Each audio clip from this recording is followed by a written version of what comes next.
Sister praise lord sister. అన్న recording start అయింది.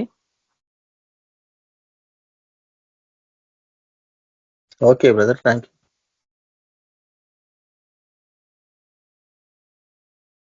దేవుని పరిశుద్ధ నామానికి కృతజ్ఞత స్తుతులు స్తోత్రాలు చెల్లిస్తుంటున్నాను.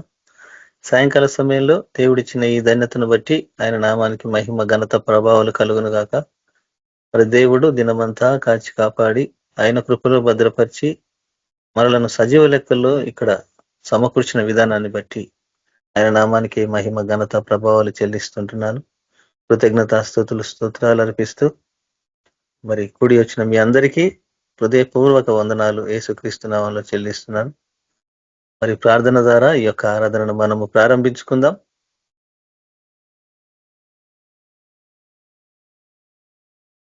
నేను ప్రార్థిస్తాను, రవి బ్రదర్ పాట పాడుతాడు. స్తోత్రములు ప్రేమగల తండ్రి, పరిశుద్ధుడా నైనా, మీ పరిశుద్ధ ఘనమైన ఉన్నతమైన శ్రేష్టమైన మహోన్నతమైన మీ పరిశుద్ధమైన యేసుక్రీస్తు నామంలో కృతజ్ఞత స్తుతులు స్తోత్రాలు చెల్లిస్తుంటున్నాము నాయన. తండ్రి, గడిచిన కాలం అంతా కాచి కాపాడి మీ కృపలో భద్రపరిచి నాయన మమ్మల్ని సజీవ లెక్కలో ఉంచినందుకు కృతజ్ఞత స్తుతులు స్తోత్రాలు చెల్లిస్తుంటున్నాం ప్రభు. నా తండ్రి నాయన, ఈ యొక్క చివరి దినాలలో మేము ఉంటుండగా నాయన ప్రభు మీ ఆత్మ సహాయంతో మా నాయన మీ యొక్క వెలుగులో మమ్మల్ని నడిపించండి ప్రభు. నా తండ్రి, మీ కృపధార మమ్మల్ని రక్షించినందుకు స్తోత్రం ప్రభు. నా తండ్రి, మా తలంపులు, మా చూపు, మా నడక ద్వారా చేసిన ప్రతి పాపమును ప్రభు మీరు కల్వరి శిలువలో భరించిన విధానాన్ని బట్టి స్తోత్రం చెల్లిస్తుంటున్నాం. ఆయన ఆ రక్తం ద్వారానే ప్రభు మమ్మల్ని రక్షించినందుకు కృతజ్ఞతలు అర్పిస్తుంటున్నాం. ఆయన మీరు సమకూర్చిన విధానాన్ని బట్టి స్తోత్రం ప్రభు. నాయన ప్రభు మరి మమ్మల్ని సమకూర్చి ఇక్కడ నీ నామానికి మహిమ తెచ్చే బిడ్డలుగా మమ్మల్ని వాడుకోమని నా తండ్రి ప్రార్థనలకు జవాబు దయచేయండి. వాక్యం ద్వారా ప్రభు మీరు మాతో మాట్లాడండి ప్రభు. పాటల ద్వారా మహిమ పొందమని ప్రభు ప్రతి ఒక్క బిడ్డను ప్రభు నా తండ్రి మీ సాక్షులుగా ఉండటకు మీరు ప్రేరేపించి మీ ఆత్మధార నడిపించమని మీ నామానికి మహిమ ఘనత ప్రభావాలు చెల్లిస్తూ యేసుక్రీస్తు నామంలో ప్రార్థించి వేడుకుంటున్నాను తండ్రి, amen. Ravi brother praise Lord. Brother praise Lord brother. పాట పాడండి బ్రదర్. బ్రదర్ నా వాయిస్ వినిపిస్తుందా? క్లియర్ గా ఉందనా? ఓకే బ్రదర్, నిమిషం.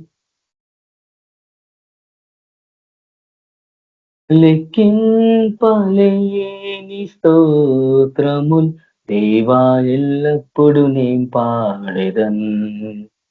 లెక్కించలేని స్తోత్రము దేవా ఎల్లప్పుడు నేను పాడెదను. ఇంతవరకు నా బ్రతుకులో నీవు చేసిన మేలకై, ఇంతవరకు నా బ్రతుకులో నీవు చేసిన మేలకై లెక్కించలేని స్తోత్రము దేవా ఎల్లప్పుడు నేను పాడెదన్. ఆకాశమహాకాశములు దాని క్రిందున్న ఆకాశము, ఆకాశమహాకాశములు దాని క్రిందున్న ఆకాశము, భూమిలో కనబడునవన్నీ ప్రభువా నిన్నే కీర్తించు. భూమిలో కనబడునవన్నీ దేవా నిన్నే కీర్తించు. లెక్కించలేని స్తోత్రము దేవా ఎల్లప్పుడు నేను పాడెదన్. లెక్కించలేని స్తోత్రము దేవా ఎల్లప్పుడు నేను పాడెదన్. అడవిలో నివసించునవన్నీ సుడిగాలి మంచును, అడవిలో నివసించునవన్నీ సుడిగాలి మంచును, భూమి పైనున్నవన్నీ దేవా నిన్నే పొగడును. భూమి పైనున్నవన్నీ దేవా నిన్నే పొగడును. లెక్కించలేని స్తోత్రము దేవా ఎల్లప్పుడు నే పాడెదన్. లెక్కించలేని స్తోత్రము దేవా ఎల్లప్పుడు నే పాడెదన్.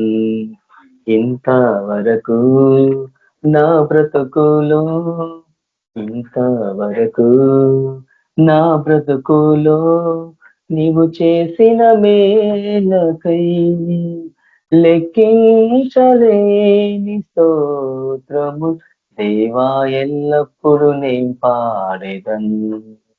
నీతిలో నివసించు ప్రాణులు ఈ భువిలో నా జీవరాశులు, నీతిలో నివసించు ప్రాణం ఈ భువిలో నా జీవరాశులు. ఆకాశమున ఎగురునవన్నీ ప్రభువా నిన్నే కీర్తించు. ఆకాశమున ఎగురునవన్నీ ప్రభువా నిన్నే కీర్తించు. లెక్కించలేని స్తోత్రము దేవా ఎల్లప్పుడు నే పాడెదన్. లెక్కించలేని స్తోత్రము దేవా ఎల్లప్పుడు నే పాడెదన్. ఇంతవరకు నా బ్రతుకులో నీవు చేసిన మేలకై, ఇంతవరకు నా బ్రతుకులో నీవు చేసిన మేలకై లెక్కించలేని స్తోత్రము దేవా ఎల్లప్పుడు నే పాడెదన్. లెక్కించలేని స్తోత్రము దేవా ఎల్లప్పుడు నే పాడెదన్. Hallelujah. Thank you brother. Praise Lord. Praise లాడనా, వందనాలు, థ్యాంక్ యూ. సుజాత అక్క, ప్రైజ్ లాడక. Praise the Lord brother. అక్క ప్రైజ్ లాడక, మీరు వాక్యంలోకి నడిపించండి. వాక్యంలోకి మనం వెళ్దాము. నేను వీడియోకి ట్రై చేసినాను కానీ నాకు ఇప్పుడు అవకాశం రాలేదు. మేబీ నెక్స్ట్ టైం అరేంజ్మెంట్స్ ఉంటాను. ఓకే, మన వాక్యంలోనికి వెళ్దాము. ప్రభు నామంను బట్టి మీకు అందరికీ వందనాలు. ఇక సాయంత్రకాల సమయం మందు దేవుడు ఇచ్చినటువంటి ఇక సమయం కొరకు వందనాలు చెల్లిస్తున్నాను. ప్రభువా పరిశుద్ధుడా, మహోన్నతుడా, సర్వశక్తి మంతుడైన యేసయ్య, నువ్వు సర్వాధికారినైనా, సార్వభౌముడో ప్రభా, అనేక ప్రభుత్వంలో ప్రభా మేమున్నానైనా. ఇంత మటుకు మమ్మల్ని మీ యొక్క కృపలో జ్ఞాపకం చేసుకున్నారు, నడిపిస్తున్నారు ప్రభా, మాతో మాట్లాడుతున్నారు. యేసయ్య జీవం గల నీ యొక్క వాక్కుల చేత మమ్మల్ని బలపరుస్తున్న దేవుడు నీకు వందనాలు చెల్లిస్తున్నాం. మా యొక్క విశ్వాసమును బలపరచండి. మేము వాక్య ధ్యానంలోకి వెళ్తున్నాగా ప్రభా, మాతో మీరు మాట్లాడండి. నాతో మాట్లాడి నన్ను బలపరిచిన దేవుడు ప్రభా, ప్రతి ఒక్క బిడ్డతో మాట్లాడమని, మా యొక్క మనస్సులను తెరిచి ప్రభానతని నీ యొక్క వాక్యం వినుటకు ప్రభా మమ్మల్ని అందరినీ సిద్ధపరచమని యేసయ్య శక్తి కలిగిన నామంలో అడిగి ప్రార్థించి వేడుకుంటున్నాం తండ్రి, ఆమెన్. ప్రైజ్ లార్డ్ అందరికీ. ఈరోజు సాయంత్రం నేను ధ్యానం చేసుకుంటున్నాను. పొద్దున చెప్పినప్పుడు నేను ప్రిపేర్ అవుతున్నాను అనమాట. దేవుని చిత్తంని తెలుసుకొనుట.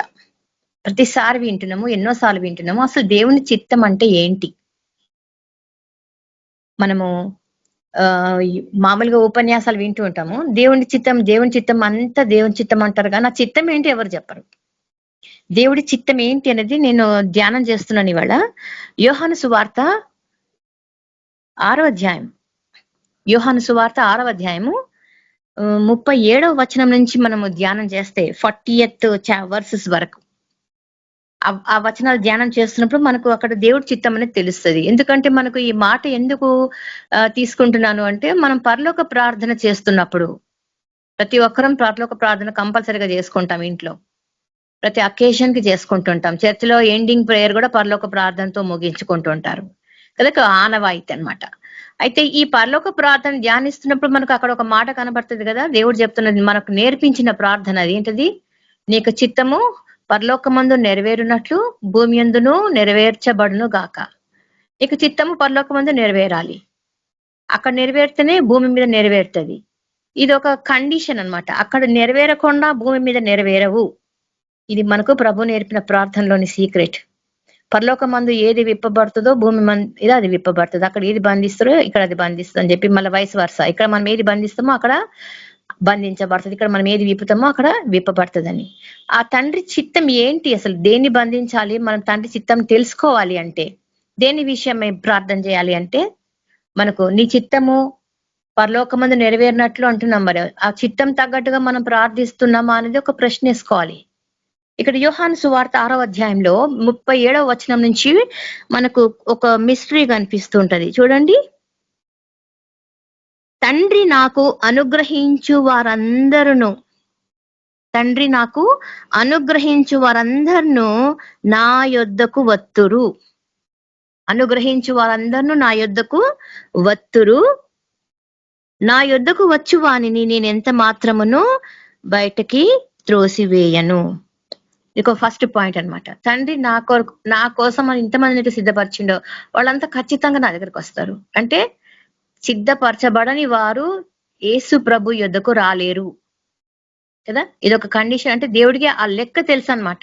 తన యొద్దకు ఎంతమంది వస్తారో తండ్రి చిత్తం అది. నా యొద్దకు ఎంతమంది వస్తారో అది తండ్రికి తెలుసు, ఎంతమందిని రప్పించాలో ఆయనకు తెలుసు. అందుకే వాళ్ళని మనం ఏమంటాము, చోజన్, ఏర్పరచబడిన వారంటాం. 2వ పాయింట్ చూడండి, నా ఇష్టము నెరవేర్చుకొనుటకు నేను రాలేదు, నన్ను పంపిన వాని చిత్తము నెరవేర్చుటకే పరలోకం నుండి దిగి వచ్చి తిని.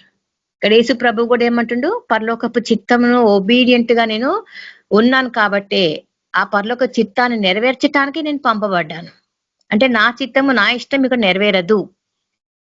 ప్రభు అయిన దేవుడే ఈ మాట స్వయంగా చెప్తున్నాడు. తండ్రి చిత్తము నెరవేర్చటానికి నేను ఇక్కడికి వచ్చిన, తండ్రి చిత్తము నెరవేర్చటానికి నేను ఇక్కడికి వచ్చిన.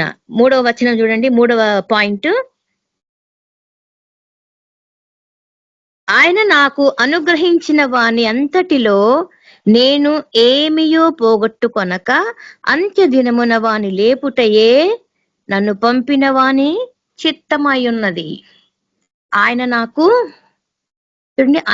అనుగ్రహించిన దాని అంతటిలో నేను ఏమియో పోగొట్టుకొనక, అనుగ్రహించబడింది ఏంటి, తండ్రి తనకి ఎంతమందినైతే ఆయన యొద్దకు వస్తున్నారో వాళ్ళందరినీ దేవుడే అనుగ్రహించిండు. సో వాళ్ళందరిలో ఏ ఒక్కరిని కూడా పోగొట్టుకోవడంట. ఎవరిని పోగొట్టుకొనక, అంతట్లో నేనేమి పోగొట్టుకొనక అంత్య దినమున వాణిని లేపుటయే నన్ను పంపిన వాని చిత్తమైనది. ఇప్పుడు తండ్రి చిత్తం ఏంటంట, యేసు ప్రభు వద్దకు రావాలి. ఎంతమంది వస్తున్నారో ఆయనకు తెలుసు. ఆ వచ్చిన వారందరిలో ఏ ఒక్కరు కూడా తప్పిపోరంట. ఆ తప్పిపోయిన వారందరూ దేవుడి మాట వినలేదని అర్థం. తప్పిపోయిన వారందరూ దేవుడి మాట వినలేదని అర్థం. ఎందుకంటే ఆయన లిస్ట్ లో వాళ్ళు లేరు, ఆయన అనుగ్రహంలో వాళ్ళు లేరు, ఆయన కృపను వాళ్ళు పొందుకోలేదు, ఆయనని విడిచిపెట్టేసిన వారి గుంపు అన్నమాట అది. కాబట్టి ఏమంటుండు, నా కొరకు ఎంతమందిని ఏర్పరిచిండో దేవుడు నా తండ్రి, వారందరినీ నేను అంత్య దినమని లేపుతాను. ఇదే తండ్రి చిత్తము, ఇదియే తండ్రి చిత్తం. చూడండి అక్కడ, కుమారుని చూచి ఆయన యందు విశ్వాసముంచు ప్రతివాడును నిత్య జీవం పొందుటయే నా తండ్రి చిత్తము. కుమారుని చూచి అంటే యేసు ప్రభువుని చూడాలి, యేసు ప్రభువుని అర్థం చేసుకోవాలి, ఆయన యొక్క మహిమలో మనం పాలు పొందాలి. తర్వాత ప్రతి వాడును నిత్య జీవం పొందుటయే నా తండ్రి చిత్తమై ఉన్నది. అంత్య దినమున నేను వానిని లేపుదును. తండ్రి చిత్తం ఇది. సో ఈ చిత్తం నెరవేర్చాలి. ఎందుకంటున్నాడు ఆయన, నా ఇష్టం నెరవేర్చుకోవటానికి నేను రాలేదు, నన్ను పంపిన వాని చిత్తము నెరవేర్చుటయే పరలోకం నుండి దిగి వచ్చి తిని. ఇంత స్పష్టంగా తన చిత్తంని దేవుడు తెలియజేస్తున్నాడు. మనం ఇప్పుడు ప్రార్థన చేస్తున్నప్పుడు, పరలోకమందు మీ చిత్తము నెరవేరినట్లు భూమి యందును నెరవేర్చబడును గాక అంటే, ఇప్పుడు పరలోకమందు ఉన్నటువంటి ఆ చిత్తం ఏంటి, యేసు ప్రభువుని ఆ నిత్య జీవంని కనుగొనటం. ఆ నిత్య జీవంని కనుగొనాలి. అప్పుడు ఆ నిత్య జీవం కనుగొన్న వాడే అంతము వరకు సహించటానికి దేవుడు కృప చూపిస్తాడు. ఆయన వచ్చు దినమున ఆయన లేపునంట, ఆయన పరలోకంకు తీసుకుని వెళ్ళే ఆ భాగ్యంని ఆయన గుంపునకి ఇస్తున్నాడు. ఇదొకటి దేవుడి చిత్తము. ఇంకా మనం ఈ లోకరీతిగా ఏం అడిగినా, ఎన్ని అడిగినా అవన్నీ శరీర సంబంధమైన మన ప్రార్థన విజ్ఞాపనలే. శరీర సంబంధమే. ఆత్మ సంబంధమైనది ఒకటే ఒక చిత్తం, కుమారుణ్ణి చూడాలి, నిత్య జీవమును కనుగొనాలి. ఆ తర్వాత అంత్య దినమున దేవుడు వాడిని లేపును. తండ్రి చిత్తం నెరవేర్చటానికి నేను ఈ భూమి మీదకి వచ్చిన కాబట్టి నేను నా చిత్తంను జరిగించుటకు ఏమాత్రము రాలేదు. ఇంత స్పష్టంగా తండ్రి తన చిత్తంని కుమారుడి ద్వారా, వాక్యం ద్వారా మనకు తెలియజేస్తుంది. చిత్తం అంటే దేవుని ఇష్టం, తన ఇష్టం అని అర్థం. అది నెరవేర్చడానికే దేవుడు కుమారుని ఈ భూమి మీదకి పంపించిండు. ఆయన ఇష్టాలు ఏంటో మనం తెలియకుండా మనము రక్షించబడ్డాము, మనం దేవుని నమ్ముతున్నాము అని మనం చెప్పుకుంటే ఆయన చిత్తం నెరవేర్చిన వారమా కాదా అనేది కూడా మనం ప్రశ్నించుకోవాలి. ఎందుకంటే ఆయన చిత్తం ఇప్పుడు ఏంటో తెలిసినప్పుడు ఇప్పుడు మనం ఆయన చిత్తానికి తగినట్టుగా జీవిస్తున్నామా, ఆయన చిత్తానికి తగినట్టుగా. ఎందుకంటే మనం తెలుసు కదా, ప్రభువా ప్రభువా అని పిలిస్తే నువ్వెవరని నాకు తెలియదు అంటాడు కదా. పలుమార్లు పిలిచినంత మాత్రాన తండ్రి చిత్త ప్రకారం చేయకుంటే నువ్వెవరో నాకు తెలియదు అంటాడు. అందుకనే తండ్రి చిత్తంని తెలుసుకోవాలి, దాని ప్రకారం నడుచుకోవాలి. అంటే ఆ తర్వాతనే మనము ప్రభువుకి మొరపెట్టుకోవాలి. సో మన ప్రార్థనలో మార్పు జరుగుతుంది అనమాట. తండ్రి చిత్తం తెలుసుకున్నాక మన ప్రార్థనలో కొద్దిపాటి మార్పులు మనం జరిగించి తీరాల్సిందే. ఎందుకంటే నాకు రోగం ఉంది, తీ ప్రభువా, అప్పులు ఉన్నాయి, మార్చి ప్రభువా, నాకు గొడవలు ఉన్నాయి, సర్దు మణగడానికి సహాయం చేయ ప్రభువా. ఈ చిన్న చిన్నవి ఈ లోకరీతిగా శరీర సంబంధమైన కోరికల కోసం మనం ప్రార్థన చేస్తున్నప్పుడు దేవుడు నువ్వు తండ్రికి సంబంధించిన నీతియుక్తమైన ప్రార్థన చేస్తున్నావా అనే గమనిస్తాడు. ఆ ప్రార్థనలోకి రావాలి, అంతవరకు మనం ఎదగాలి అనేది ఆయన ఇష్టమైనటువంటి కోరిక అన్నమాట. ఆయన ఇష్టం అది. ఆ ఇష్టాన్ని నెరవేర్చటానికే ఇప్పుడు మనం సిద్ధపడాలి, మన ఇష్టాలు కాదు. ఎందుకంటే మనం ఈ లోకంలో యాత్రికులము, మనం ఎంతవరకు ఉంటాము అనేది ఆయన చిత్తం, ఆయన ఇష్టం. అంతవరకు ఆయన మనల్ని నడిపిస్తాడు. ఆయనకు తెలుసు మనల్ని ఏ విధంగా నడిపించాలి. ఎందుకంటే మనకు గ్రంథంలో మన వాక్యంలో చెప్తుంటాం కదా, ఆకాశ పక్షులను చూడుడి, అవి ఏమన్నా కూర్చుకుంటున్నాయా కొట్లలో ధాన్యంని, దేవుడు వాటిని పోషిస్తున్నాడు. అడవి పువ్వులను చూడండి, వాటిని ఎంత భయంకరంగా అందంగా అలంకరించుకున్నాడు. బట్టలు మాకు లేవు ప్రభా, వస్త్రాలు లేవని మనము దిగులు చెందుతూ ఉంటాం, తిండి లేదని కదా. తిండి వస్త్రాలు వీటి కోసమే మన ఈ లోక తాపత్రయం. కానీ ఆకాశ పక్షులను చూడమంటున్నాడు, అడవి పువ్వులను చూడమంటున్నాడు. అంటే ఆయన చిత్తంలో మనము చాలా ప్రశస్తమైన వాళ్ళము కాబట్టి మన కొరకు ఆయన తన విలువైన రక్తాన్ని ఈ భూమి మీదకి తీసుకొచ్చిన దేవుడు, ఈ భూమి మీదకి మన కొరకు బలియాగంగా అర్పించిన దేవుడు. ఆ చిత్తం నెరవేర్చడానికే తన కొరకు ఆయన సమకూర్చుకుంటున్నాడు తన విశ్వాసులను, తన యందు నమ్మిక ఉంచువారు. ఎందుకంటే ఆయనకి వాళ్ళకి నిత్య జీవం ఇవ్వటానికే ఆయన సిద్ధపడి వచ్చిండు. అదే తండ్రి యొక్క చిత్తము. అంత్య దినమున వానిని లేపుటయే తండ్రి చిత్తమై ఉన్నది. కాబట్టి యేసు ప్రభువు ఆ మాటకు లోబడిండు, విధేయత చూపించిండు. ఆ యొక్క కార్యమును సాధించటానికే ఈ భూమి మీదికి దైవ మానవుడుగా దిగి వచ్చిండు. కాబట్టి యేసు ప్రభునందు విశ్వాసం ఉంచటమే తండ్రి చిత్తము అని మనకు ఇక్కడ వాక్యం స్పష్టంగా చేస్తుంది. యేసు ప్రభునందు విశ్వాసం ఉంచుట తండ్రి చిత్తమై ఉన్నది. దేవుని కుమారుడైన యేసు ప్రభునందు విశ్వాసం ఉంచకుండా కదా, యేసు ప్రభునందు విశ్వాసం ఉంచకుండా ఆయన నామంన మనము దేవునికి ప్రార్థన చేస్తే ఆ ప్రార్థనకు ఫలితం ఉండదు, జవాబు రాదు. ఎందుకంటే ప్రభునందు నువ్వు విశ్వాసం ఉంచితేనే తండ్రి యొద్ద నుంచి మనకు ప్రార్థన ఫలము పొందుకుంటాం. యేసు ప్రభువుని విశ్వసించకుండా ప్రార్థన చేసేస్తే కదా, చాలా మంది మనము గమనిస్తూ ఉంటాం కదా, సెయింట్ జూడ్ అని, మదర్ మేరీ అని, ఇట్లా మాధ్యమాలు, మీడియం అంటాం, ప్రార్థనకు మధ్యవర్తులని వేరే వారిని ఎన్నుకుంటుంటారు. ఆ ప్రార్థనలకు జవాబులు ఎప్పటికీ రావు. ప్రార్థన చేసేది మాత్రం తండ్రికే మళ్ళీ కదా. ప్రార్థన చేస్తున్నప్పుడు తండ్రికే చేస్తున్నాం అనే నమ్మకంతో చేస్తున్నావు, కానీ అందులో యేసు ప్రభువుని మధ్యవర్తిగా లేడు. యేసు ప్రభువే మధ్యవర్తిగా ఆ ప్రార్థన విజ్ఞాపనలకు జవాబులను తీసుకొచ్చేవాడు. ఆయన ద్వారా వెళ్తేనే తప్ప ఆ ప్రార్థనకు ఫలము ఉండదు. కాబట్టి చాలా మంది విషయంలో తప్పులు పోతుంటాయి, తప్పులు దొరుకుతూ ఉంటాయి. ఎట్లా యేసు ప్రభుని మర్చిపోతారు, తండ్రిని మాత్రం గుర్తు పెట్టుకుంటారు. ఫాదర్, అబ్బా ద ఫాదర్ అంటారు, అబ్బా తండ్రి అని పిలుస్తారు. మరి అక్కడ యేసు ప్రభువు మధ్యవర్తిగా మన కొరకై బలియాగం చేసినటువంటి పునరుత్థానుడైన దేవుడు, ఆయన తిరిగి లేచిన వాడు, జీవించిన దేవుడు. కాబట్టి ఆ జీవము కలిగిన దేవుణ్ణి మర్చిపోయి తండ్రితో డైరెక్ట్ గా నువ్వు సంబంధం పెట్టుకుంటే ఆ ప్రార్థనకు ఫలం రాదు. ఎందుకంటే అది ప్రార్థన చేరనే లేదు పరలోకానికి. యేసు ప్రభు ద్వారానే వెళ్ళాలా ఆ ప్రార్థన విజ్ఞాపన. ఎందుకంటే ఆ చిత్తం ఏంటి, తండ్రి నా కొరకు ఎంతమందిని ఉదయించిండో కదా. ఆ వాక్యం చూడండి మళ్ళొకసారి. నా ఇష్టం నెరవేర్చుటకు నేను రాలేదు, తండ్రి నాకు అనుగ్రహించిన వారందరూ నా యొద్దకు వచ్చేదరు. తండ్రి అనుగ్రహించబడిన వారు ఆయన యొద్దకు, యేసు ప్రభు యొద్దకు వస్తారు. ఇప్పుడు యేసు ప్రభు యొద్దకు వారు రాలేదు అంటే ఎవరైనా వాళ్ళు తండ్రి ఎన్నుకున్న వారు కాదు, తండ్రి అనుగ్రహించబడిన వారు కాదు. యేసు ప్రభు యొద్దకు వచ్చిన వారికి ఖచ్చితంగా అంత్యదినమున లేపబడతారు. ఇది లేకుండా వేరే మార్గమే లేదు, ఏ షార్ట్ కట్ సబ్స్టిట్యూట్ లేదు. ఎందుకంటే చిత్తాన్ని తెలుసుకోవాలా ముందు. పరలోకమందు ఆయన చిత్తం ఏంటంటే యేసు ప్రభువుని విశ్వసించాలా, నిత్య జీవమునకు వారసులగుటకు ఆయన ద్వారానే మనము రక్షణ పొందాలా. కాబట్టి ప్రార్థన చేసేటప్పుడు పరలోకమందున మా తండ్రి నీ నామం పరిశుద్ధపరచబడును గాక అంటాం కదా. ఆయన నామము ఎప్పటికీ మనం పరిశుద్ధపరుస్తూనే ఉంటాం, స్తుతి యాగముల ద్వారా ఆయన మహిమపరుస్తుంటాం.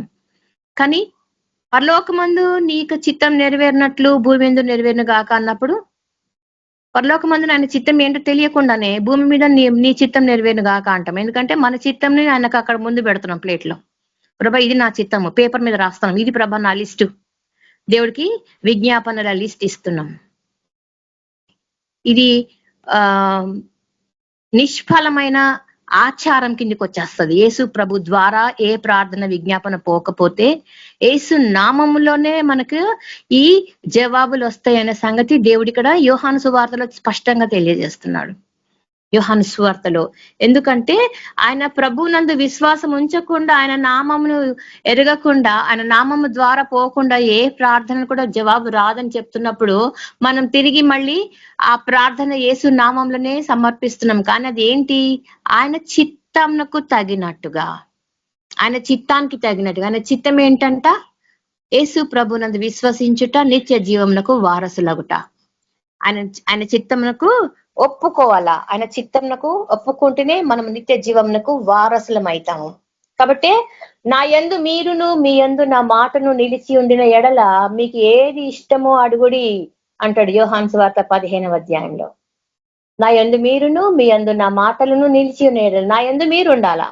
నా యందు అంటే ఇక్కడ ఎవరు? యేసు ప్రభు యందు ఉండాలా. మన యందు ఆయన మాటలు నిలిచి ఉండాలా. అప్పుడు మనకి ఏది ఇష్టమో అడుగుడి అంటాడు. అప్పుడు మనకు ఈ లోక రీతిగా కానీ పరలోక రీతిగా కానీ స్పిరిచువల్ అండ్ ఫిజికల్ నీడ్స్ గురించి అడిగినప్పుడు దేవుడు నెరవేరుస్తుంటాడు. ఎప్పుడు? ఆయన యందు మనం ఉంటేనే, ఆయన యందు మనం ఉండాలి. యేసు ప్రభుని జస్ట్ ఆయన కోరికలు తీర్చే దేవుడుగా, ప్రార్థన విజ్ఞాపనకు జవాబులు ఇచ్చే దేవుడుగా మాత్రమే చూస్తే కుదరదు కదా. ఆయనని విశ్వసించడం అంటే ఆయన యొక్క బలియాగమును ఒప్పుకోవటము కదా. విశ్వాస సూత్రం ప్రతి చర్చలో చెప్తుంటారు. నేను పరిశుద్ధ సంఘంను నమ్ముతున్నాను, పరిశుద్ధుల సహవాసం నమ్ముతున్నాను, పరిశుద్ధ ఆత్మను నమ్ముతున్నాను, పునరుత్థానం నమ్ముతున్నాను. జస్ట్ నోటి మాటతోటి ఊకదంపుడు పద్యాలు చెప్పినట్టు చెప్తుంటారు. మనస్ఫూర్తిగా చెప్పాలా. పరిశుద్ధాత్మను నువ్వు నమ్ముతున్నావా? నిజంగా సంఘస్థులని పరిశుద్ధుల సహవాసం నువ్వు ఒప్పుకుంటున్నావా కదా. ఈ కొన్ని క్వశ్చన్లు వేస్తుంటే ఆయన చిత్తము జరిగిస్తున్నామా అంటే కొంచెం అనుమానాన్ని రేకెత్తిస్తుంటది. నిజంగా ఆయన చిత్తంను జరిగించడం అంటే అది ఒక నిష్ఠ కదా, అదొక నియమం అన్నమాట. చాలా శ్రద్ధతో చేయాల్సినటువంటి ఆసక్తికరమైన పాత్ర అది. ఎంత నిష్ఠతో నియమంతో చేయాలంటే ఆయన సన్నిధిలో వణకాల. ఆయన సన్నిధిలో మన యొక్క నిందలు గాని, మన యొక్క బలహీనతలు గాని, మన యొక్క అయోగ్యతలను గాని ఒప్పుకొని విడిచిపెట్టి ఆయన దగ్గర పరిశుద్ధంగా నిలబడాలా. అప్పుడు ఆయన చిత్తాన్ని నెరవేర్చడానికి మనము ప్రార్థన చేయాలా. మనం దేని విషయమైనా చింతించాల్సిన అవసరం ఉండదు అప్పుడు. ఎందుకంటే మన మధ్యవర్తి యేసు ప్రభువు కాబట్టి ఆయనతో ఉన్నప్పుడు మన చింత యావత్తు ఆయన మీద వేస్తున్నాం. అప్పుడు ఆయననే ఆ చింత అంతా భరిస్తుంది. నీకు ఎన్ని చింతలు ఉన్నాయో దేవుని మీద పడేసిన తర్వాత మళ్ళీ నువ్వు దాన్ని తీసుకుంటావు వెనక్కి. చింతలన్నీ, నీ బాధలన్నీ, నీ దుఃఖంలో, నీ వేదనని దేవుడి మీదకి ఇచ్చేస్తున్నావు, దేవుడి పాద సన్నిధిలో పెట్టేస్తున్నావు.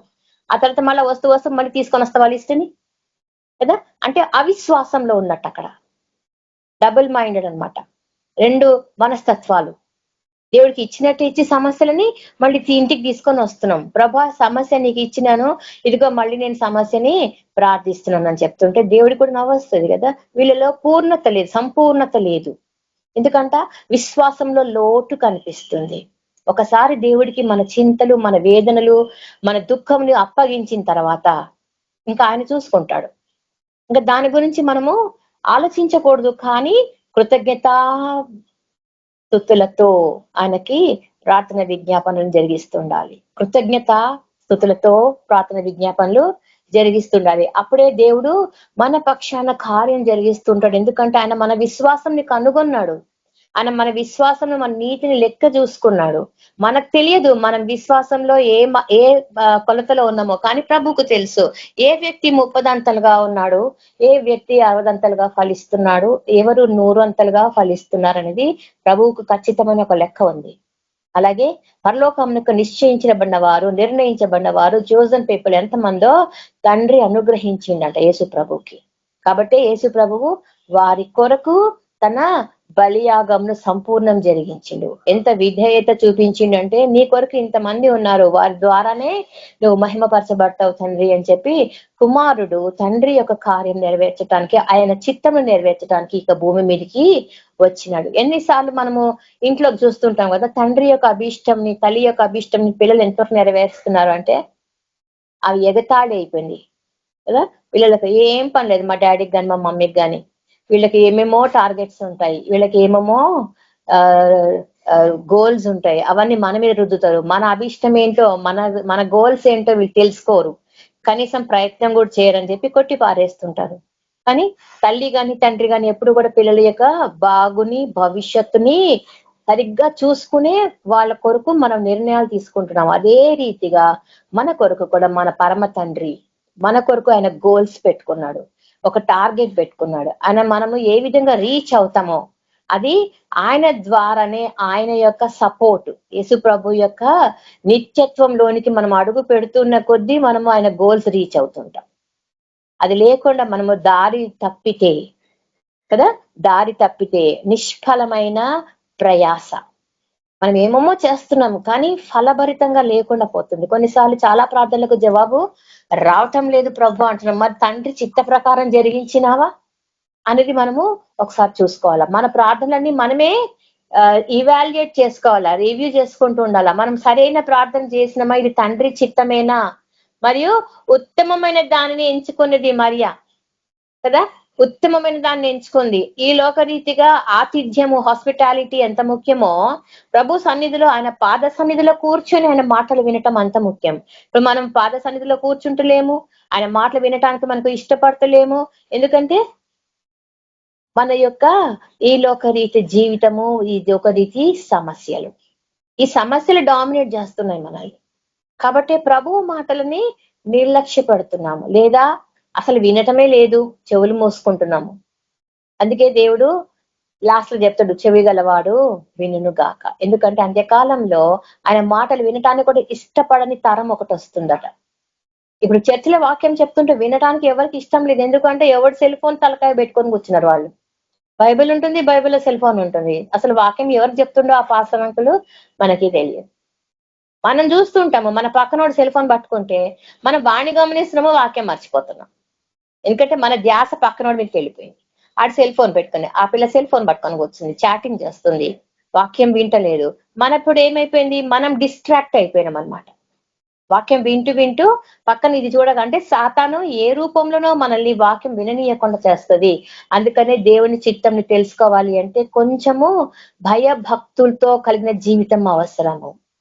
భయము భక్తి రెండు కలిగి ఉంటేనే మరియలాగా మనము పాద సన్నిధిలో కూర్చొని ఆయన వాక్యాన్ని వినటానికి ఇష్టపడతాం.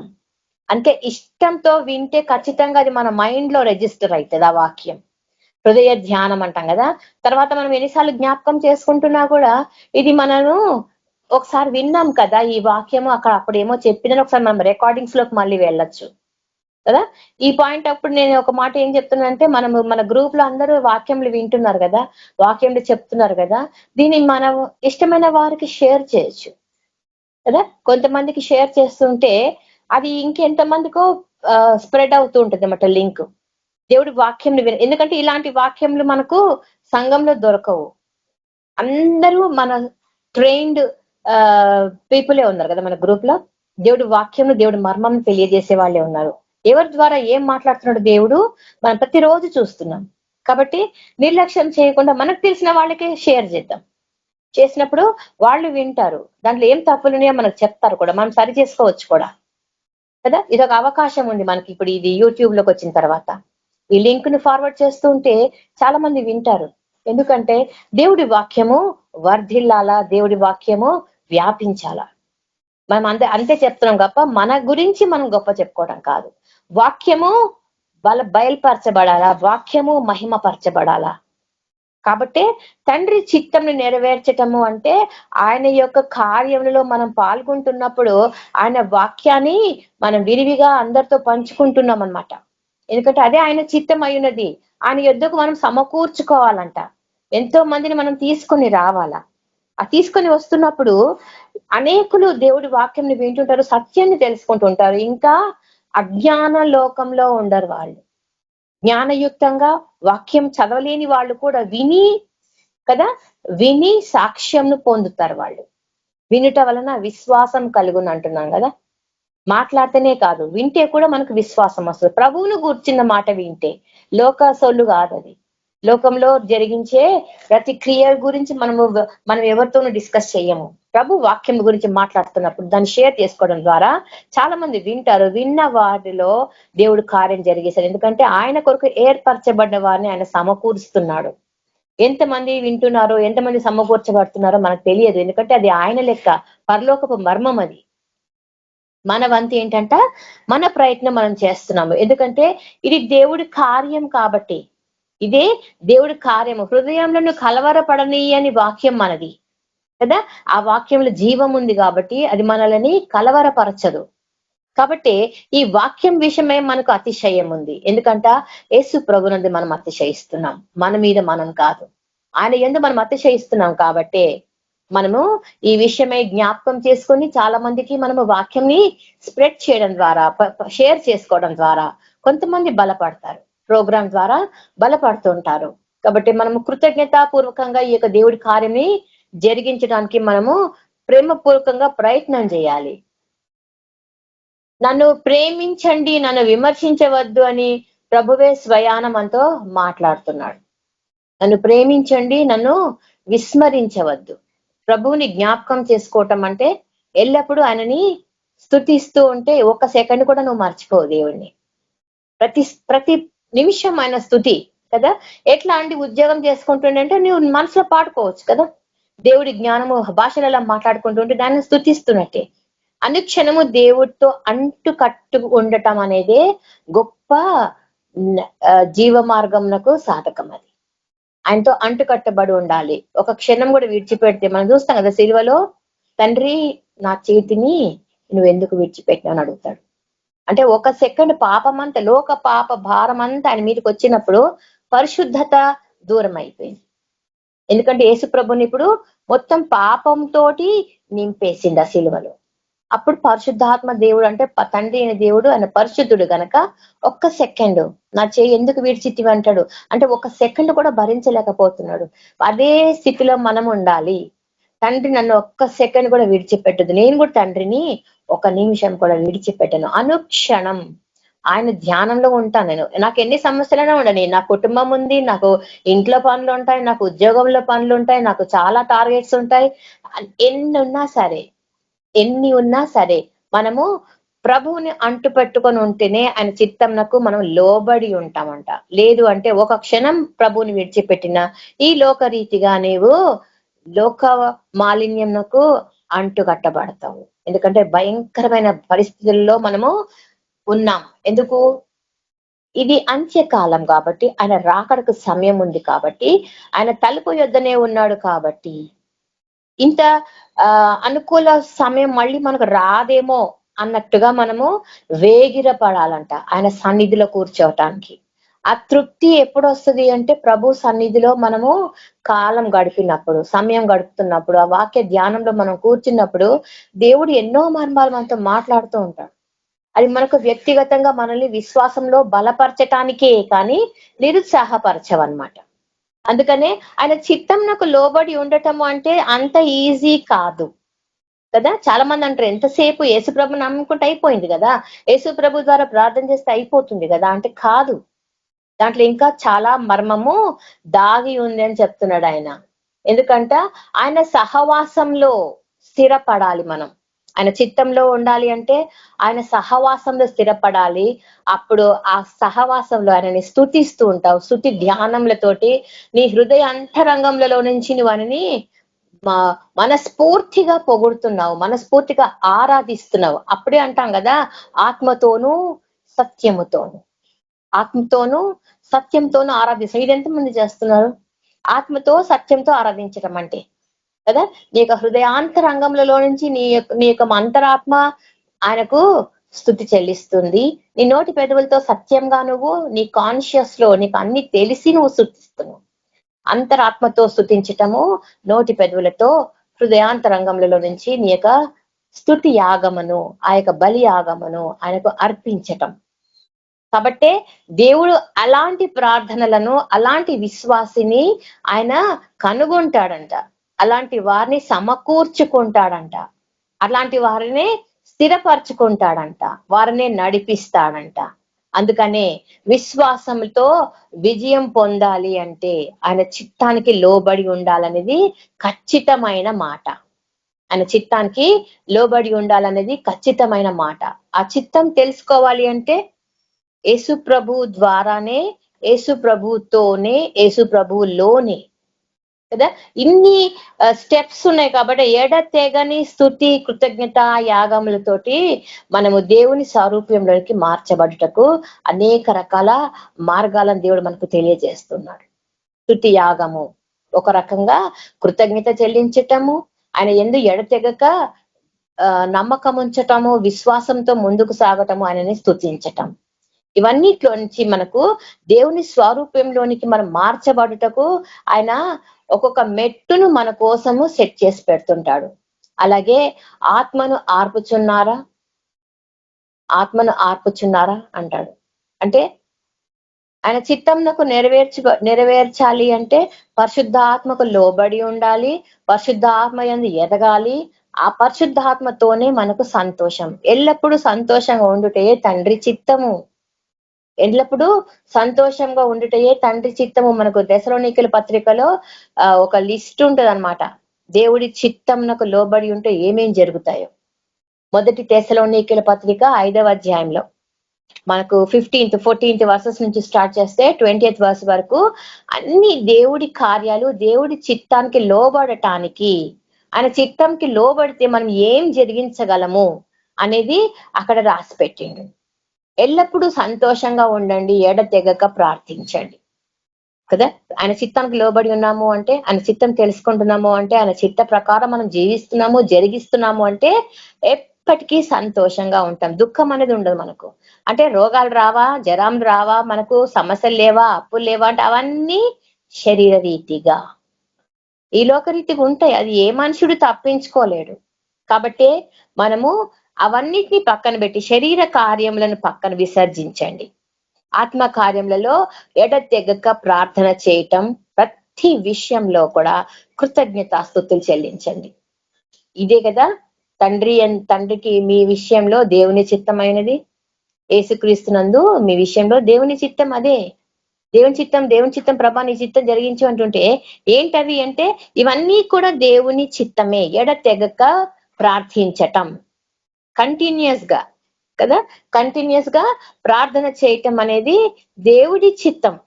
అలాగే ప్రతి విషయంలో కృతజ్ఞతాస్తుతులు చెల్లించుట యేసు ప్రభునందు ఇది దేవుని చిత్తమై ఉన్నది. కృతజ్ఞతలు చెల్లిస్తున్నామా మనము? ఎడతెగక ప్రార్థిస్తున్నామా? మేలుకున్నప్పుడల్లా మనకు దేవుడితో సహవాసం ఉండాలి. నువ్వు ఏ పని చేసుకుంటున్నా ప్రభువుకు చెప్పుకుంటూ చేసుకోవచ్చు కదా. కొన్ని విషయాలలో కాన్సన్ట్రేషన్ అవసరమే ఉద్యోగంలో.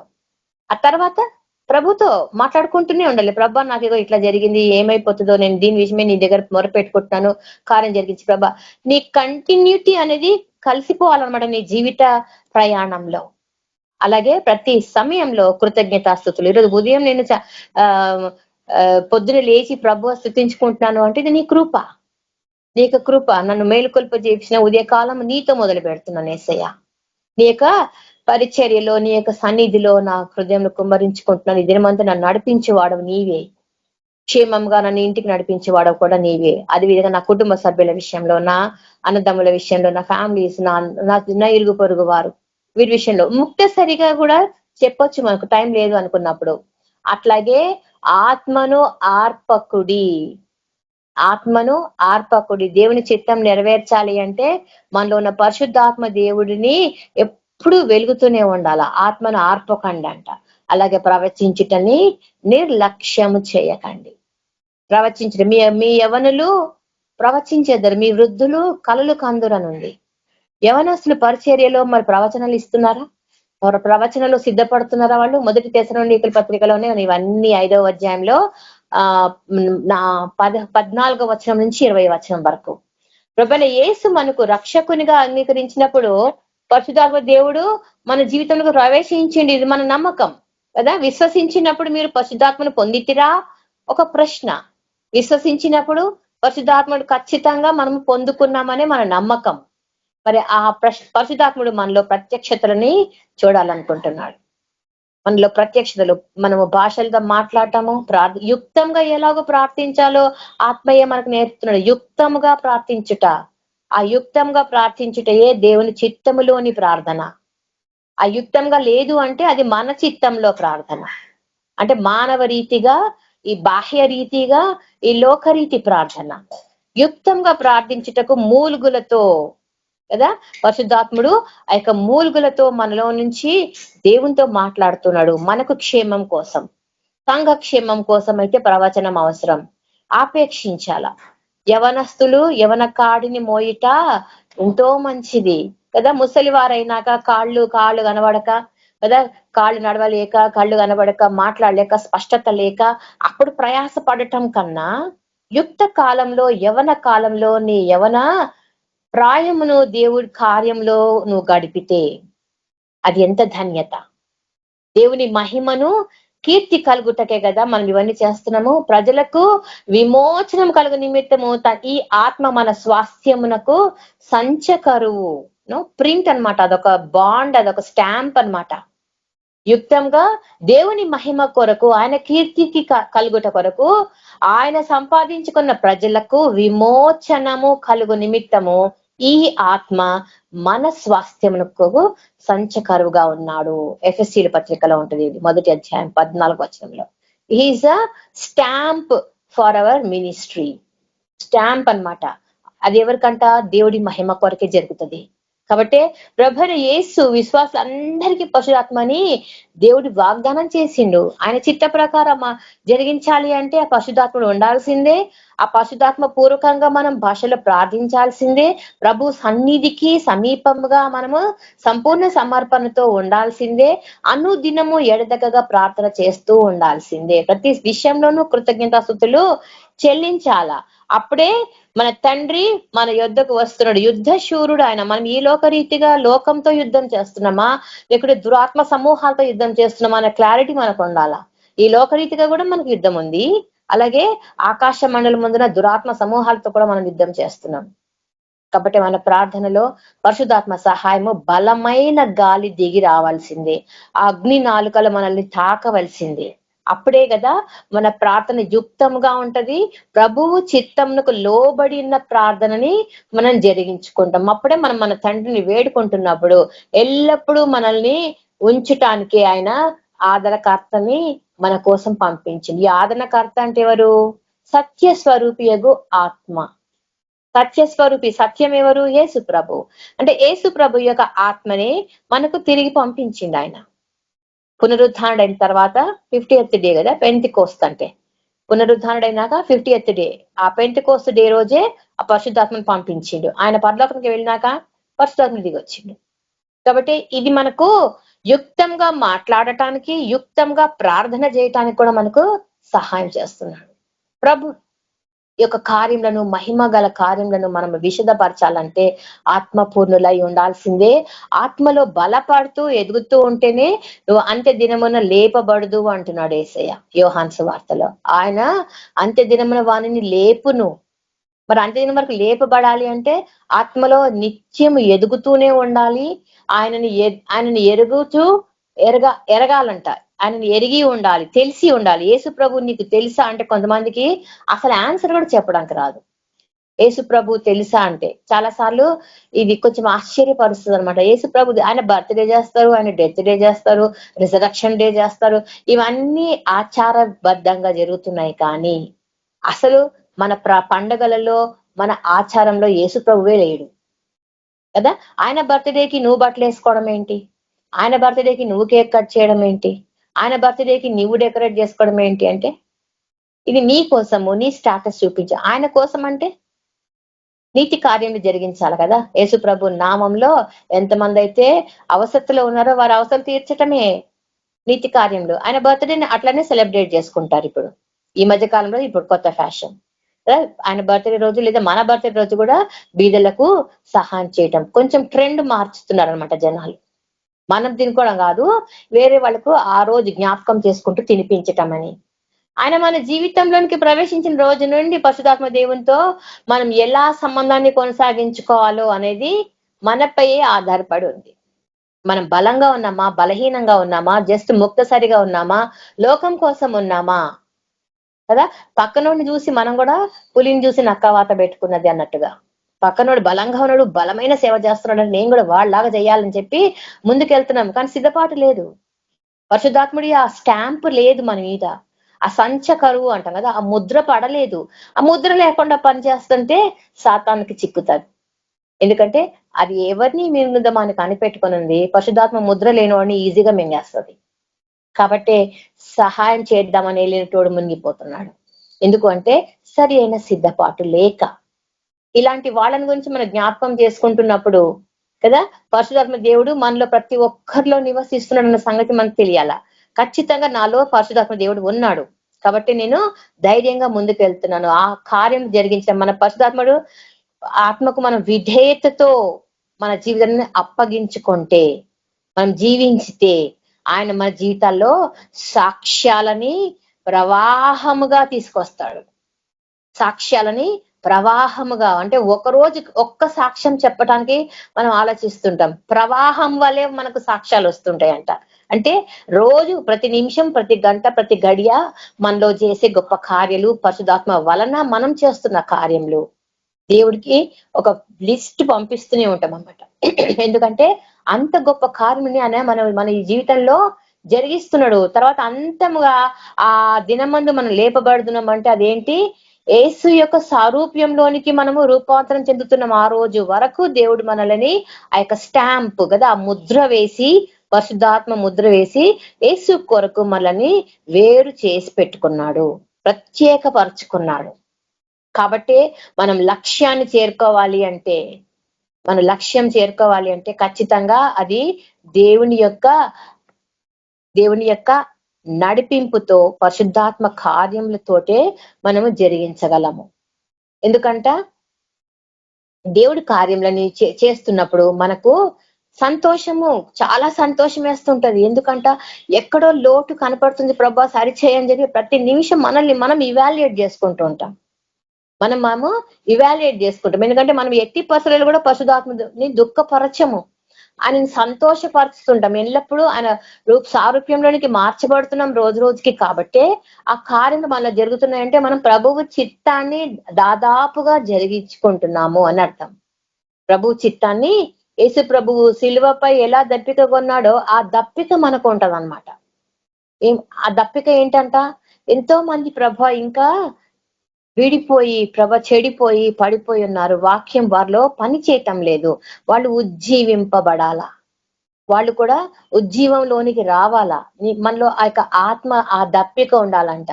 ఆ విధంగా మన జీవితంలో పరిశుద్ధాత్మ సన్నిధి నుంచి మనము ప్రార్థిస్తున్నప్పుడు ఎలాంటి వారైనా సరే దేవుడిలోనికి మార్చబడటానికి ఆయన వారికి ఒక అవకాశం ఇస్తూ ఉంటాడు. ఆ తృష్ణ అనేది మనలో ఉండాలా, ప్రభు కొరకు వీని నేను సంపాదించుకోవాలనేది మనలో ఉండాలి. ఎందుకంటే మనం చేసే ప్రతి పనిలో దేవుడే మహిమపరచబడుతున్నాడు, లేదంటే పరిశుద్ధాత్ముడు దుఃఖపరచబడుతున్నాడు. విమోచన దినం వరకు ఆయన యందు మనం ముద్రించబడి ఉన్నాం. విమోచన దినం వరకు మనం ముద్రించబడినప్పుడు మనము దుఃఖపరిస్తే సమస్తమైన ద్వేషము, కోపము లేదా క్రోధము, అల్లరి, దూషణలు, సకలమైన దుష్టత్వమును మనం విసర్జించాలంటున్నాడు ఈ ఎఫెసీ పత్రికలో పౌలు భక్తుడు. ప్రతి ఒక్కటి మీరు విసర్జించాలా, లేదంటే పరిశుద్ధాత్ముడు దుఃఖపడతాడు. ఇంకా ఉన్నాయి మనలో ఈ బలహీనతలు, కోపం ఉంది మనలో కదా, దూషణలు ఉన్నాయి, దుష్టత్వం ఉంది, ఇంకా వాటిని ఇంకా విసర్జించలేదు. చాలా విషయాల్లో కోపం వస్తుంటది కొన్నిసార్లు. మనము అదుపు తప్పి నోరు జారుతుంటాం. ఎన్నో విషయాలు మనము చాలా కంట్రోల్ చేసుకుంటూ ఉంటాం. కానీ ఆ సైతాను ఎదుటి వ్యక్తిలో నుండి ఏ విధంగా రెచ్చగొడుతుందో, ఆ రెచ్చగొట్టినప్పుడు నాలుక జారుతున్నాం, మాట జారుతున్నాం, కోపం వచ్చేస్తుంది. ఎంత తగ్గించుకుందాం అనుకున్నా ఆ బీపీ లేస్తుంటది. ఆ టైంలో పరిశుద్ధాత్ముడు దుఃఖపరచబడుతున్నాడు. ఆ శాంత స్వరూపము, ఆ స్వరూపంలోనికి మనం మారాలి అంటే ప్రభువుని మహిమపరచడానికే మనము ఎదగాల, సిద్ధపరచబడడం కాదు, ఎదగాలంట. దేవుడు తన చిత్త ప్రకారమైన సంకల్పమును బట్టి మనలను ముందుగా నిర్ణయించి ఆయన యందు స్వాస్థ్యంగా ఏర్పరచెను. మనకు లేఖనాలు చెప్తున్నాయి.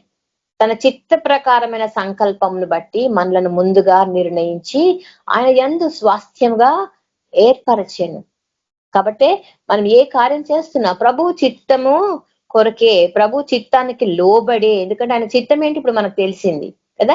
యేసు ప్రభునందు ఎదుగుట, ఆయన నిత్య జీవం కొరకు మనం సిద్ధపడుట, అంత్య దినమందు ఆయనతో కూడా ఆయన మనల్ని లేపుట, ఇది ఆయన చిత్తము. ఇవన్నీ జరగాలంటే మనల్ని మనము చాలా విధాలుగా అణిచి కుదించిన విధంగా మన శరీరమును, మన ఆత్మను సిద్ధపరచుకోవాలి. ఎక్కడ లోటు ఉందో కూడా సరి చేసుకోవడానికి మనము నిత్యము వాక్యము ద్వారా పరిశీలించుకోవాల్సిందే. మన రక్షణ సువార్తను వినటమే, యేసు ప్రభునందు విశ్వాసం ఉంచటమే, వాగ్దానము చేయబడిన ఆత్మలో ముద్రించబడుతున్నామే, అన్ని చేస్తున్నాం కూడా ఈ లోకరీతిగా కొన్ని స్వల్పమైన విషయాలలో మాత్రమే కొద్దిగా లోటు కనిపిస్తూ ఉంటది. కాబట్టి దేవుడి మహిమను మనము జ్ఞాపకం చేసుకోవాలా. ఎందుకంటే మనల్ని విమోచించిన దేవుడు జీవము కలిగిన దేవుడు. ఆయన జీవమును మనము ఇతరులకు పరిచయం చేస్తున్నాం. జీవం కలిగిన దేవుడు, లివింగ్ గాడ్ అని చెప్పి. ఇప్పుడు మనం లివింగ్ గాడ్ అని చెప్పి మన ఇంట్లో సిలువ పెట్టి సిలువకు పూలదండేస్తే, యేసు ప్రభు బొమ్మ పెట్టి ఆ బొమ్మకు పూలదండేస్తే, బొమ్మ పెట్టడమే తప్పు, సిలువ పెట్టడమే తప్పు, మళ్ళీ ఆ సిలువకు పూలదండ, మళ్ళీ ఆ సిలువకు 2 క్యాండిల్స్. ఇది విగ్రహారాధనే కదా. ఆత్మ దుఃఖపడుతుంది కదా.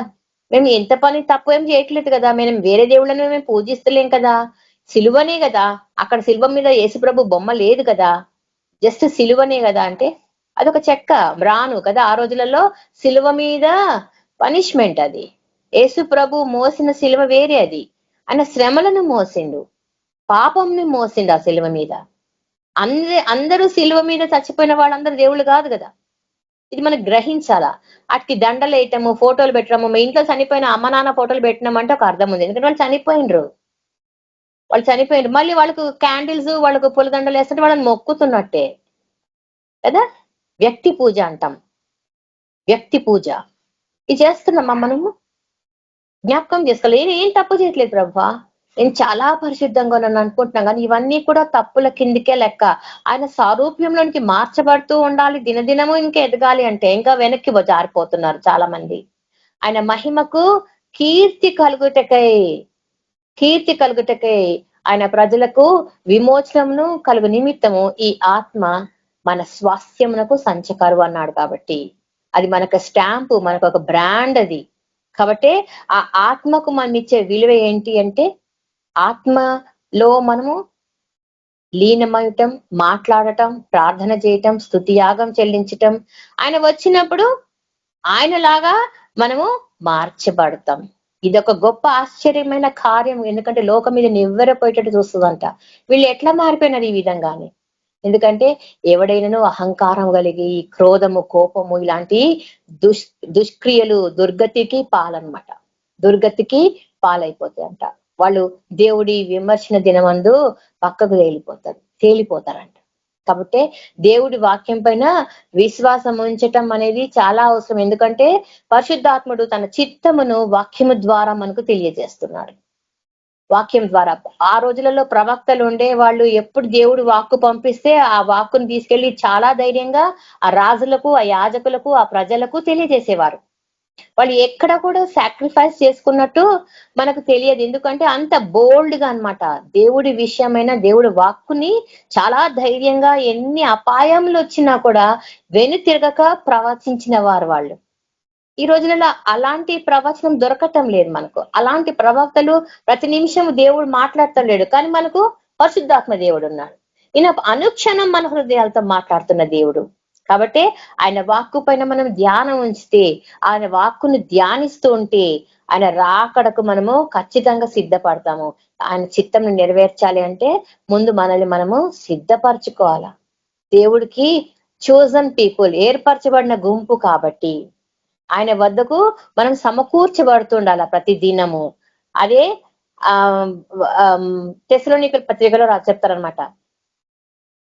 అంత్య దినమందు అన్యాయమైనటువంటి ఆ దుష్టుడు అంత్యక్రీస్తు బయలుపరచబడక ముందు లేదా తర్వాత కదా. తెస్సలోనికల పత్రికలో 2వ అధ్యాయంలో ఉంటుంది 1-3 వచనాలు. ఒక విభిన్నమైన ఆలోచన ఉన్న కొంతమంది ఈ ఈకలను కదా, ఈకలను దేవుని చిత్తంని మనలో నెరవేర్చవు. కాబట్టి అంత్యక్రీస్తు బయలుపరచబడక మునిపే సిద్ధపాటు కలిగి ఉండాలి. ఎందుకంటే ఆ తర్వాత వాక్యము కరువైపోతుంది. ఎందుకంటే వాక్యాన్ని ధ్యానించడానికి అవకాశము వీలు కలగదనమాట. ప్రతి పరిస్థితులు మనకు అనుకూలంగా మార్చబడవు. ఎందుకంటే అన్ని ప్రతికూల పరిస్థితులే ఎదురైతుంటాయి అంత్యక్రీస్తు బయలుపరచబడినాక. దేవుడి కొరకు సిద్ధపడిన వారు. అందుకే అంటాడు ఆయన వచ్చి దినమున్న విశ్వాసులు కనుగొన్న భూమి మీద అంటాడు. అంటే విశ్వాసులు కూడా చెదిరిపోయే సమయం వస్తుంది. ఎంత ఏర్పరచబడిన వారైనా సరే శోధనని సహించాలంటే ఆ పరిశుద్ధాత్మ సహాయము నడిపింపు ఎల్లప్పుడూ వారికి ఉండాల్సిందే.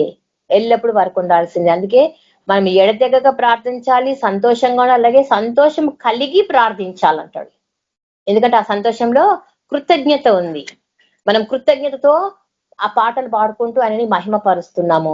దేవుడి జ్ఞాపకము ఎప్పుడు చేసుకుంటాము మామూలుగా అంటే చాలా కష్టాల్లో ఉన్నప్పుడు, చాలా దుఃఖంలో ఉన్నప్పుడు, బరువైన హృదయంతో వచ్చినప్పుడు ప్రభు సన్నిధిలో బోర్ను ఏడ్చేస్తుంటాం అనమాట. ఎందుకు ఏడుస్తున్నాము అంటే ఆ దుఃఖము వేదన అంత భారభరితమైనది. ఆయన సన్నిధికి వచ్చేసరికి మనం చిన్నపిల్లలాగా ఏడ్చేస్తుంటాం. కానీ ఆ సమయంలో కూడా సంతోషంగా మహిమపరుస్తూ ఆయనని స్తుతి ఆరాధన చేస్తుంటే నీ హృదయం తేలికైపోతుంటే సమస్త రోగాలకు కారణము బరువైన మనస్సే అంటది సైకాలజీ కదా. డాక్టర్స్ ఈ మధ్య చెప్తున్నారు అన్ని సమస్యలకు కారణం ఏంటంటే బరువైన మనస్సట. చాలా సార్లు ఎక్కువ మగవాళ్లలో ఇది కనిపిస్తుంది. ఎందుకంటే ఆడదైతే చక్కగా ఏడ్చేస్తుంది బోర్మని ఒంటరిగా రూమ్ లో కూర్చొని బాత్రూమ్ లో కూర్చొని ఏడ్చేసి సగం బరువు దింపేసుకుంటది. లేదా పక్కన వాళ్ళకి ఎవరికో చెప్పేసి అమ్మయ్య చెప్పేసింది నాకు తేలిక అయిపోయింది అనుకుంటారు. కానీ మా మగవాళ్ళు అన్నిటినీ మనసులో దాచుకుంటారు. అందుకే ఆ హృదయం బరువెక్కుతుంటదంట. కాబట్టి హృదయాన్ని బరువెక్కించనేకండి, దేవుడి సన్నిధిలో కుమ్మరించేసేయండి. ఆయన సన్నిధిలో కుమ్మరించండి మహిమతో, ఆయనని సంతోషంతో స్తుతి గానములతోటి నీ యొక్క సమస్యలని దేవుడికి వినవించుకోండి. కృతజ్ఞతాపూర్వకంగా చేయడం ద్వారా నీ యొక్క బరువు దిగిపోతుంది. నీ సమస్యలకు జవాబులు వస్తాయి. ఎందుకంటే మనం ఈ లోకరీతి పోరాటాల కోసం చేస్తున్నాం. పరలోక విషయంలో అంత దుఃఖం మనకి ఎవరికి లేదు కదా. ఎందుకంటే అదొకమైన నిశ్చయిత అనమాట. చాలా మంది అనుకుంటారు నేను ఖచ్చితంగా క్రిస్టియన్ కాబట్టి, బార్న్ అగైన్ క్రిస్టియన్ కాబట్టి, నేను క్రిస్టియన్ ఫ్యామిలీలో పుట్టినాను కాబట్టి నేను ఖచ్చితంగా పరలోకానికి వెళ్తాను. ఆ గ్యారంటీ దేవుడు ఎక్కడ ఇవ్వలేదు బైబిల్లో. యేసు ప్రభువుని నమ్మడం ద్వారా ఆయన మన పాపంల కొరకు బలియాగంగా ఈ భూమి మీదకి మానవ జన్మ ఎత్తి వచ్చినాడు పరిశుద్ధాత్ముడు. ఆయన శిలువ యాగం జరిగించి తన రక్తంలోని ఆఖరి బొట్టు వాళ్ళు లాస్ట్ కు పక్కలో బల్లెము పోటు కొట్టినప్పుడు ఏమొచ్చింది? రక్తము, నీరు కదా. అంటే శరీరము కంప్లీట్ గా డీహైడ్రేట్ అయిపోయింది. ఇంకా అసలు రక్తమే లేదు, ఒక చుక్క కూడా లేదు. అంటే ఒక చుక్క రక్తం కూడా లేకుండా పూర్తిగా శిలువ మీద కార్చిన దేవుడు ఆయన. కాబట్టి నాకు విమోచన ఆయన రక్తంలో నా పాపములు కడుగుకున్నాను, నేను ఆయన నమ్ముతున్నాను, ఆయన విశ్వసిస్తున్నానని చెప్పటం ద్వారానే మనకు రక్షణ, మనకు విడుదల, మనకు విమోచన. ఆ రూపాంతర స్థితికి పొందినప్పుడు ఆయన మన కొరకు బలియాగం చేసిందనేదే మర్చిపోతున్నాం కదా. ఆయన బలియాగం ఇప్పుడు కొత్త సిద్ధాంతాలు వచ్చినాయి. ఏంటంటే ఆయన అంత ఘోరంగా ఎందుకు ఏడుస్తున్నాడు, ఆయన ఎంత ఘోరంగా సిలువ అనుభవిస్తున్నాడు, ఈడు ఏడ్చేస్తుంటాడు. ఇది వరకు కరుణామయుడు సినిమా వచ్చినప్పుడైతే బోర్మని ఏడ్చేటోళ్ళు జనాలు. ఆ సినిమా వచ్చినప్పుడల్లా, ఆ గుడ్ ఫ్రైడే రోజు ఆ పాట వేసినప్పుడల్లా అందరి ఇంట్లో ఏడ్చేటోళ్ళు. ఎంత కష్టం ప్రభా, నువ్వు ఎంత కష్టపడ్డావు ప్రభా అని. నిజానికి మనం ఆ కష్టంని రుచి చూస్తే తెలుస్తుంది అది ఎంత వేదనో. కదా. అన్ని దెబ్బలు, ఒకటి తక్కువ 39 కొరడా దెబ్బలు అన్నప్పుడు శరీరం చీల్చేసిన పరిస్థితి అది. శరీరం నిండా రక్తము, గాయములు కదా. ముళ్ళ కిరీటం పెట్టినప్పుడు నీ తలలోని పాపములకు, ఇవన్నిటిని జ్ఞాపకం చేసుకుంటున్నప్పుడు ఖచ్చితంగా నీకు కన్నీరు వస్తుంది, ఖచ్చితంగా నువ్వు ఏడుస్తావు. జస్ట్ మాట వరుసగా ఏడవడం కాదు, నిజంగా మనస్ఫూర్తిగా రక్షణార్థమైన మారు మనస్సును కలుగచేసే దుఃఖం అది. ఆ దుఃఖంలోనికి నువ్వు రావాలి, ఆ పరిస్థితులలోనికి నిన్ను నీవు అప్పచెప్పుకోవాలి. ప్రభువా, నువ్వు నా కొరకు నిజంగా ఎంత వేదన, ఇంత చిన్న గాయమైతే, స్టవ్ దగ్గర పనిచేస్తుంటే కాలుతుంటే, బొబ్బలు వస్తుంటే, ఈ చిన్న చిన్న గాయాలకే లేదా వేడి వేడి గిన్నెలు పట్టుకొని దింపుతుంటే మా పిల్లలు అంటారు, మమ్మీ అట్లెట్లా దింపుతావు మమ్మీ చేతితో అంటే. అలవాటు అయిపోయింది కదా. పటకర పట్టుకొని మసగుడ్డ పట్టుకొని దింపడం కాకుండా జస్ట్ చేతి అప్పుడప్పుడు దింపేస్తాడు, ఎందుకంటే అర్జెన్సీ. కానీ కాలుతుంటాయి, ఆ కాలిన తర్వాత నొప్పి తెలుస్తుంది, అప్పటికప్పటికేమో పని అయిపోయింది కదా అనుకుంటాం. అలాగే కొన్నిసార్లు దేవుడికి ముక్తసరిగా మొరపెట్టుకొని, అమ్మయ్య ఈ రోజుకి ప్రార్థన అయిపోయింది, నా కష్టాలు చెప్పేసిన అనుకుంటాం. మళ్ళీ తెల్లవారు లేసి ప్రభువా అని మొరపెడుతుంటాం కదా. ఇది రక్షణార్థమైన మారు మనసు కాదు. కాబట్టే దేవుడికి ఇష్టమైనది ఏంటంట, స్వచ్ఛమైన బలియాగము. ఆ ప్రార్థన బలిపీఠము నీకు గృహంలో ఉండాల. నా సాయంకాల నైవేద్యం వల్ల నీ ప్రార్థనలు ఉండాలి. ఇప్పుడు మనం ప్రతిరోజు ప్రార్థన పెట్టుకుంటున్నాం ఈవినింగ్ టైం కదా. ఇది రక్షణార్థమైన మారు మనస్సు కోసమై మనం ప్రతిరోజు సిద్ధపాటు కలిగి ఉన్నాం.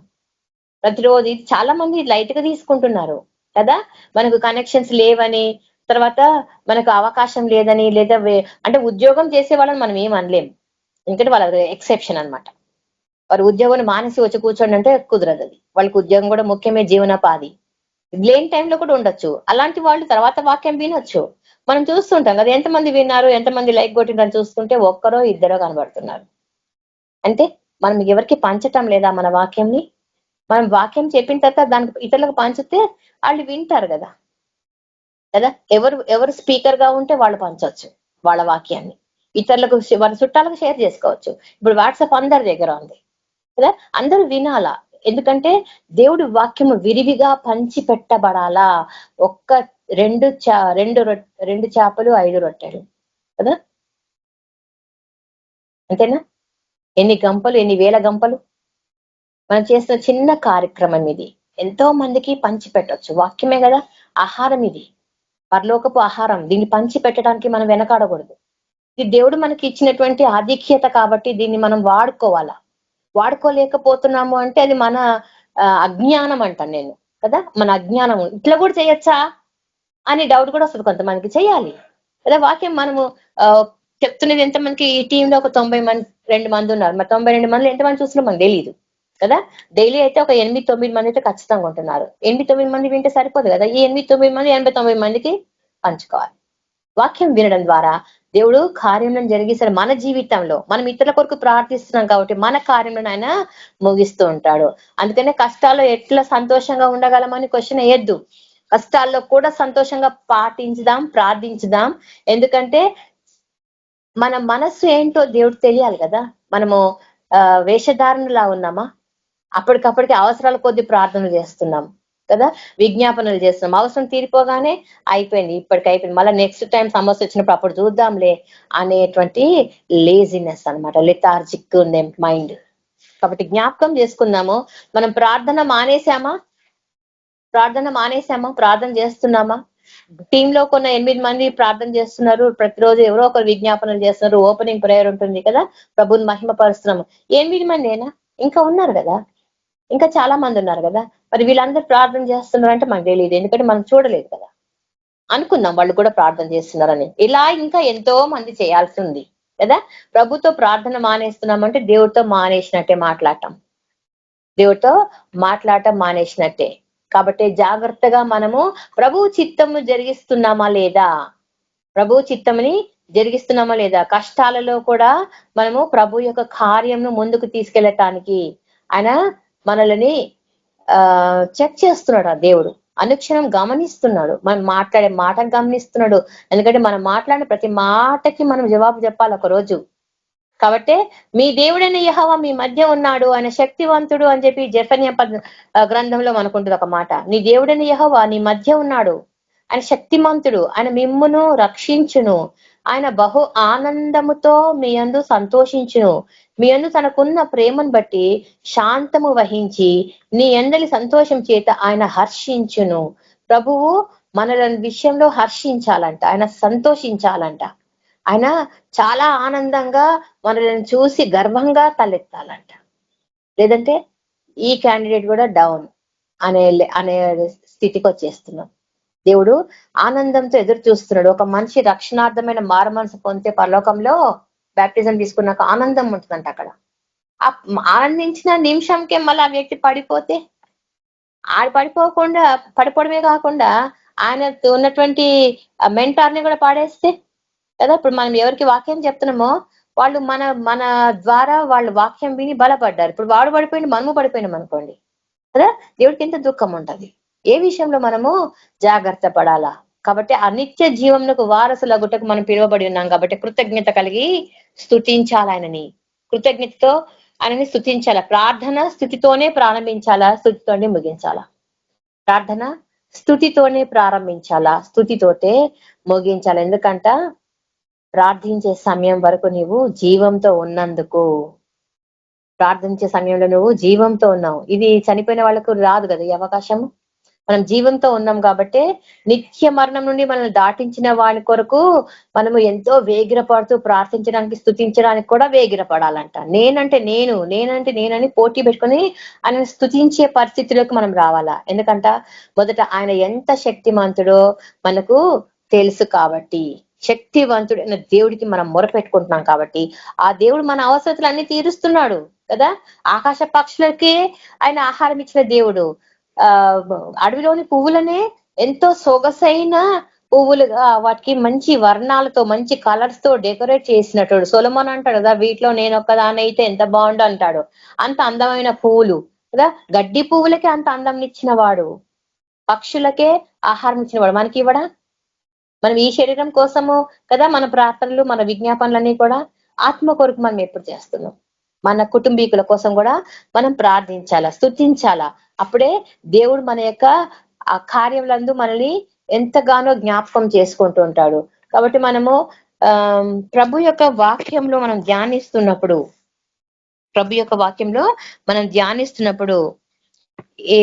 రోమా పత్రికలో 12వ అధ్యాయం 2వ వచనంలో మనకు మాట ఉంది. ఏంటిది? రోమా పత్రిక 12:2. ఆల్మోస్ట్ టైం అయిపోయింది. మీరు ఈ లోక మర్యాదను అనుసరింపక ఉత్తమమును, అనుకూలమును, సంపూర్ణమును ఆయన దేవుని చిత్తమేదో పరీక్షించి తెలుసుకున్నట్లు మీ మనస్సు మారి నూతన అవట వలన రూపాంతరం పొందుడి. ఇదే అల్టిమేట్ గా మన కంక్లూజన్. మనస్సు మారి రూపాంతరం పొందు వరకు ఆయన చిత్తమును జరిగించటానికే మనం అనుక్షణము ప్రయత్నం చేయాలి. దేవుడి యొక్క చిన్న వాక్యమును దీవించును గాక. ప్రార్థన చేసుకుందాం. పరిశుద్ధుడవు, మహాగణుడవు, సర్వశక్తి మంతుడవు, జీవం గల నా తండ్రి, ఈ సాయంత్రకాల సమయం ముందు ప్రభ మాతో మీరు మాట్లాడు తండ్రి. ప్రభ నీ యొక్క చిత్తంని తెలుసుకుంటూ మాకు నేర్పించిన ఆయన ప్రభ, నీ చిత్తంలో ప్రభ ఎన్నో మర్మములు ఉన్నాయి ప్రభ. నీ యొక్క చిత్తము పరలోకమందు నెరవేర్చబడుతుంది, అలాగే భూమి ఎందును నెరవేర్చబడును గాక. ప్రభ మా ప్రార్థన ఈ దినం నుంచి ఈ విధంగా మేము మార్చుకుంటున్నాం నాయన. ప్రభ మీ చిత్తంని మేము ధ్యానించుటకు ప్రభ మాకు ఇచ్చిన యొక్క సమయం కొరకు నీకు వందనాలు చెల్లిస్తూ ప్రతి ఒక్క బిడ్డ యొక్క ప్రభనతని అవసరతను అక్కర్లను తీర్చండి ప్రభ. ఎంతో మంది ప్రభనతని విజ్ఞాపనల కొరకు ప్రార్థిస్తుండగా ప్రతి వారిని మీరు దర్శించమని, ప్రతి ఒక్క హృదయమును మీరు తృప్తిపరచమని, ఆశ కలిగిన ప్రతి ఒక్క హృదయాన్ని మీరు తృప్తిపరచే దేవుడు కనుక ప్రభ సమస్త మహిమ గంత మీకు చెల్లిస్తూ యేసయ్య శక్తి కలిగిన నామంలో అడిగి ప్రార్థించి వేడుకుంటున్నాను తండ్రి. ఆమెన్. Thank you brother. వందనాలు రవి బ్రదర్. ప్రైజ్ రాడు బ్రదర్.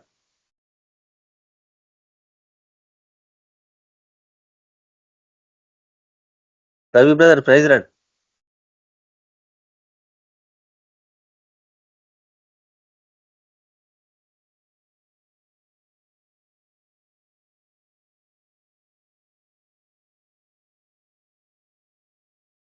అన్నా ప్రైజ్ రాడానా?